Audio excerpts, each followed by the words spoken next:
அஸ்ஸலாமு அலைக்கும். Hi friends. இன்னைக்கு மட்டனும் சுரக்காய் போட்டு தால்ச்சா தான் செய்ய போறேன்.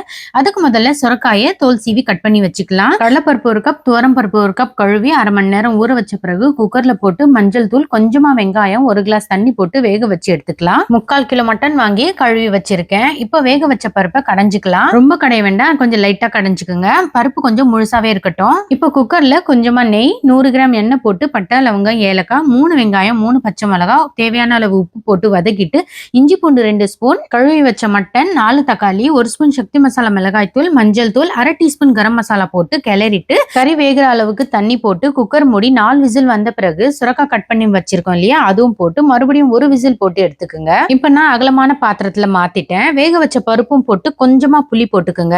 புளிப்பு ரொம்ப அதிகமா இருந்தா நல்லா இருக்காது. குழம்பு நல்லா கொதிக்கட்டும். கடைசியா கொத்தமல்லி புதினா போட்டுக்குங்க. இதுல நீங்க கத்திரிக்காய், மாங்காய், முருங்கைக்காய் கூட நீங்க போட்டு செய்யலாம். தால்ச்சாக்கு நெய் சோறு தான் செஞ்சேன்.